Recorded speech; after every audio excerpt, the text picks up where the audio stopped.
Je ne sais pas si on peut parler de typologie des violences. C'est plutôt l'idée que, comme on le voit encore aujourd'hui de manière assez dramatique, il y a un incroyable enchevêtrement de causes.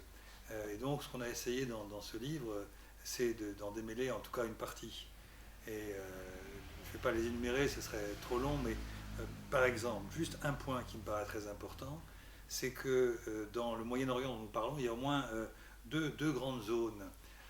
L'une qui est constituée depuis longtemps d'États-nations, c'est-à-dire des pays comme la Turquie, comme l'Iran, comme l'Égypte, dans une certaine mesure aussi les cités-États qui se trouvent dans le Golfe.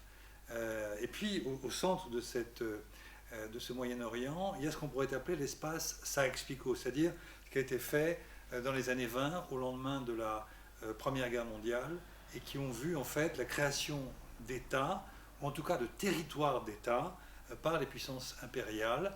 Et là, les puissances impériales ont décidé de créer des États alors qu'il n'y avait pas de nation correspondant à ces États. Et inversement, il y avait des nations en construction, je pense aux Kurdes, je pense aux Palestiniens, et ces nations ont été en quelque sorte oubliées. Elles n'ont pas eu d'État. À ce jour, c'est toujours la même chose. Donc si on prend cette simple articulation de nations sans État et d'États sans nation, on a là des sources majeures de conflits au Proche-Orient, dans cet espace Sykes-Picot, et des sources de conflits qui perdurent aujourd'hui. Il suffit de regarder ce qui se passe en Irak, en Syrie, en Palestine ou au Kurdistan. Donc on est vraiment dans cette situation-là où les conflits d'aujourd'hui, les déchirures d'aujourd'hui renvoient en fait à quelque chose qui renvoie à l'histoire longue. Voilà l'idée.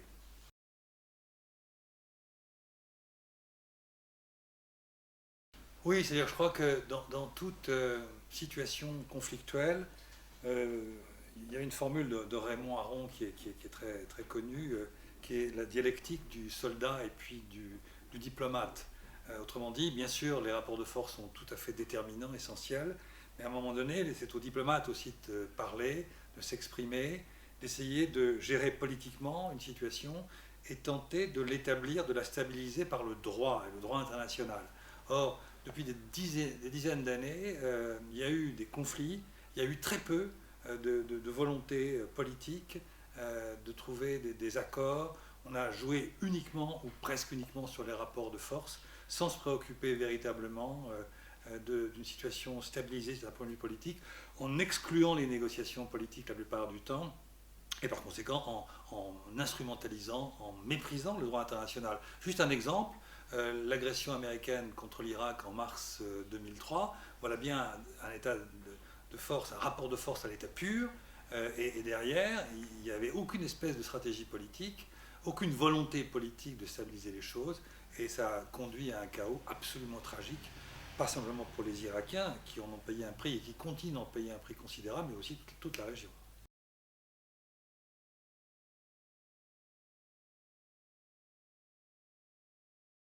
C'est un peu le prolongement de la question précédente, c'est-à-dire qu'il y a eu des moments où on pouvait peut-être stabiliser une situation par une négociation, par un dialogue, par le droit international, par le respect du droit international. Et ça s'est absolument jamais fait de manière forte. Euh, Prenons le conflit israélo-palestinien, on en connaît les solutions. Le droit international nous dit qu'il nous faut deux États avec Jérusalem pour capitale, et ça permettrait de stabiliser toute une partie du Proche-Orient. Ça ne réglerait pas tout, bien entendu, ça ne réglerait pas la question irakienne, la question syrienne, la question kurde, mais au moins on aurait un conflit majeur qui date du début du XXe siècle qui serait réglé. Or là-dessus, il n'y a pas une véritable volonté politique. On fait semblant de penser que ce sont deux acteurs égaux, israéliens et palestiniens, alors que nous sommes dans une asymétrie totale. Et voilà un exemple très concret où la communauté internationale a vraiment failli à son devoir, qui serait d'établir une forme de sécurité dans la justice au Moyen-Orient. Et comme vous le savez, on en est très loin aujourd'hui.